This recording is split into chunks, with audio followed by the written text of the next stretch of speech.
Hey guys, this week's going to be a little bit different. I'm going to be telling my story, and the reason I'm going to be doing that is because we had a preacher come to our church Sunday, and he talked about how your story can change somebody else's life. So I've actually had people ask me to tell my testimony on here, but I've never thought that my testimony was worth telling, I guess. Like I didn't think it was as exciting as other people's, or as emotional, or however, or touching, however you want to hear it,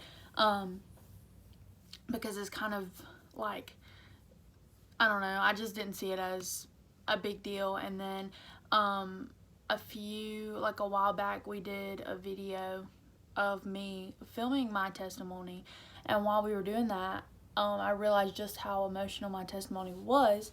So I'm gonna kind of share my testimony with y'all today, and I'm going to kind of speed around up until middle school because nothing really exciting happened up until middle school, and then middle school started, and middle school on was very hectic. So I'm going to start that. I'm also going to move y'all down a little bit so you can see me. There we go. So pretty much grew up in a small town. Where everybody knew me. My parents were principals and teachers, and pretty much worked at every school that in the town that I lived in. So everybody knew me. Everybody knew who I was. That was a advantage and a disadvantage because I could never get in trouble because my parents always found out. It's also an advantage because if I did get in trouble, sometimes it was easy to get out of it. Sometimes it wasn't. Sometimes it wasn't. No, don't catch me on it there. But yeah, everybody knew everybody. I kind of grew up in like two small towns, I guess, because in the town that I live in, there's like a little town beside it. And then, so I lived like both of those, whatever. So, speed around through that.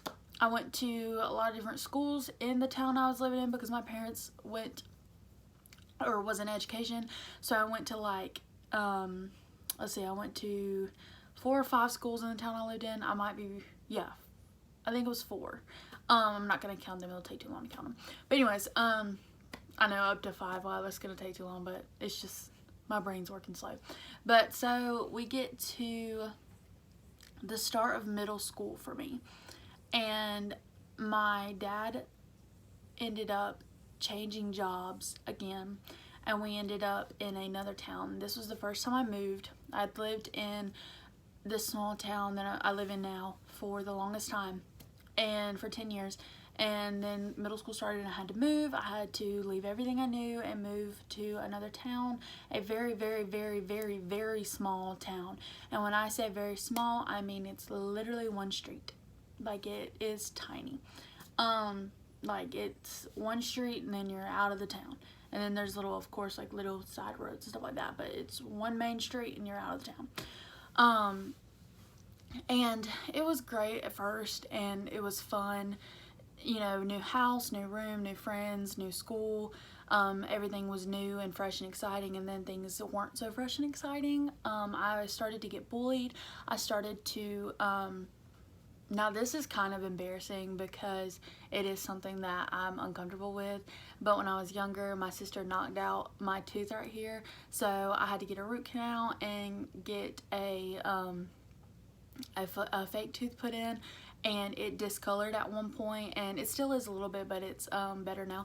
But it discolored at one point, so in middle school they called me like Bluetooth, and they'd be like, oh, can I hook my phone up to your Bluetooth? Now you gotta give it to them. The middle schoolers were very creative because that's kind of funny.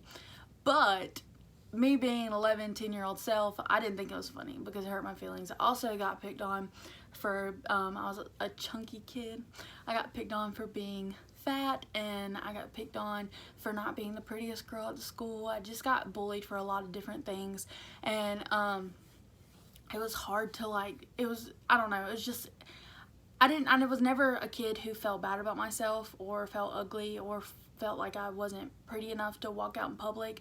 And then once I started going to this school and things were said and I started feeling bad about myself, it started to become a habit to tear myself down because everyone else around me was tearing me down. So I walked around with the mindset of I'm not good enough, I'm not pretty enough, I have to wear makeup, I have to wear the right clothes, I have to be on this sports team to be popular, I have to do this for this person to like me. So I just at a young age grew this mentality of this is what I have to do for somebody else to like me, and I would be and do anything I had to do to get in the right crowds. And from that point on, I went to this school for 3 years, I think, 2 years. I think it was 2 years. And for those 2 years, I did everything I could to be what everybody else wanted me to be. And it still didn't do anything. I still was bullied and pretty much tore down every day. So a lot of family issues happened, and we ended up moving to another town that was about 2 hours away from the town I live in now and the town that we were in. My parents still both worked in that town. We just moved to another town because of some serious issues with the school and with like people there and stuff like that. So we just moved to another town. And at this school, it was a lot better. I joined the cheer team. I would still have that mindset of doing everything I could to fit in with the popular kids, or however you want to say it.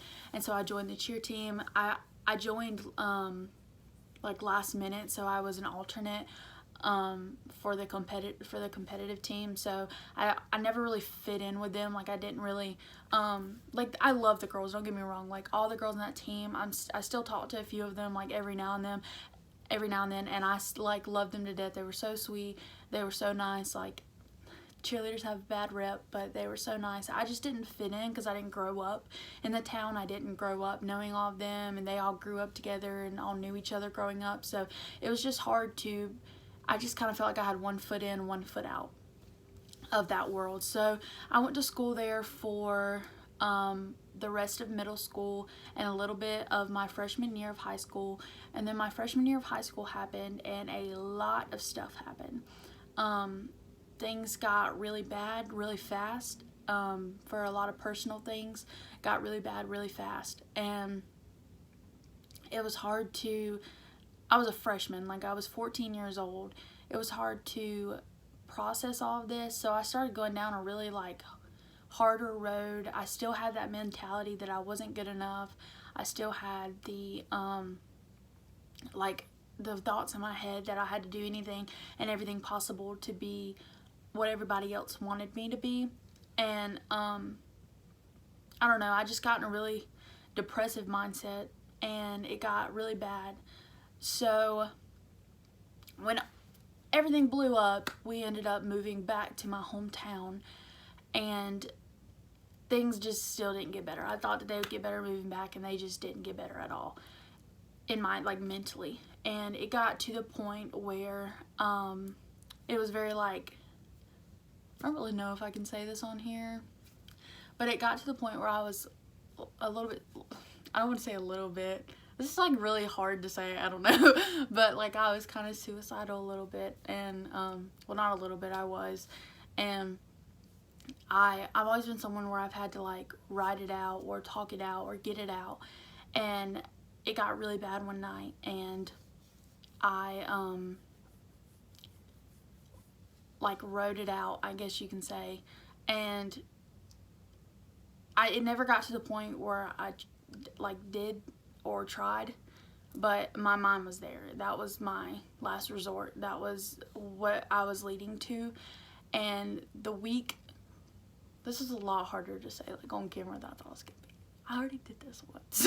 Okay, but the week before I thought I was going to do it, my friend invited me to church, the church I go to now, and so I ended up not doing it because I found a group of people that I fit into and that I love being around. And I joined the drama team, which every time I say that to people who don't know what it is or what we are, they're like, a drama team, and I'm like, it's like a dance team, like it's pretty much just a dance team. I joined the worshiping team, and I'll tell anybody this, I'm not the best singer in the world, but I try, and I'm giving my glory to Jesus, so that's all that matters. But yeah, I joined those teams, and I'm just really close to everybody there, especially like my youth pastors and stuff like that. Like, I don't think any other church has a relationship with their youth the way that our youth pastors have with ours. Like, I swear, some of my youth pastors are like built-in brothers and sisters, and like half brother, half dad, half like sister, half mom. I don't know, like they fit both profiles. It's just weird. We all just have weird relationships with one another. But we're really a tight-knit group, and we love like new people coming in and stuff like that. But anyways, yeah, so I got there and things were looking up for a little bit, and things were looking up for a while. Actually, for about 2 years, things got really good, and then there for a minute things got really good and then the bottom fell out again this past year, or this past year. And I think the bottom fell out for everybody in different situations. There's been, of course, this whole sickness going around. Like, that's caused a lot of trouble for a lot of people. But I think that personally, a lot has happened in a lot of people's hearts and minds, and I know it has in mine.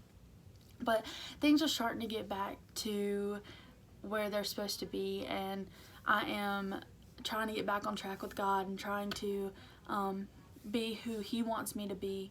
And I don't know, like, I just think for me, I don't think I could ever not love God anymore, because I was at the point where I was like absolutely done with being who I was. I hated myself that much. Like, I hated looking at myself in the mirror.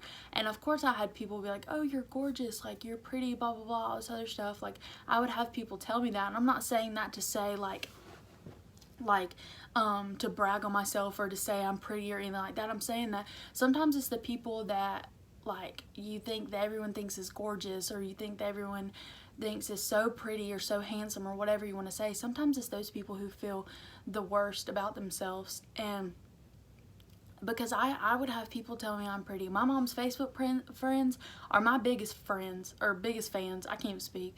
My mom's Facebook friends are my biggest fans. There we go. But even like then, like, I just looked at myself in the mirror and I was like, why do I look like this? Like, why am I like this? Why can't I look like somebody else? Or why can't I be like somebody else? Why can't I sing like her? Why can't I dance like her? Why can't I act like her? At the time I was an actress, why can't I act like her? And all those thoughts were just going through my mind. And I promise you that what you say to somebody matters so much. God, there's a verse in the Bible, I wish I could remember it. Oh, why don't I remember it right now? I'll find it and put it in the comments. But it talks about how your words, we talked about it this weekend, talks about how your words are a two-edged sword. Like, your words matter. God gave you a voice and a mouth for a reason, and what comes out of your mouth matters so much. And what you're saying to other people and how you make them feel matters so much, because one sentence can cause someone to want to end it. And that's horrible, and that's a horrible mindset to be at. But to think that you have a choice to reach out to somebody and show them God's love when they're at the end of their ropes, when they think that there's no other way to go, that one sentence can change that for them and tell them that there is a way to go, that God's way is the way to go. And I don't know, maybe somebody's watching this right now and they're at that point. I want you to know that you are so loved by me and by everyone else around you, and that nothing anybody says can deteriorate what God has for you and what the plan He has for you. And to please hold on and keep going, because I promise you, I know that you probably hear this 1,000,002 times, but it does get better. Like, it gets so much better. As soon as you give it to God, it gives so much better. And there are points where things are not going to be great and that the enemy's going to go after you because you're going after God. But I promise you the end result is so much better than deciding that it's not fun anymore, it's not enough anymore. But I know that today was different. It wasn't really a message, but I thought I'd share my story. And thank y'all for listening, because I'm really about to put this on the internet. Okay, it's fine. It's different when your church sees it, people who know you, but now people I don't know is about to see this. So I'm gonna do it anyways. So I'll see y'all next week. Thanks for watching.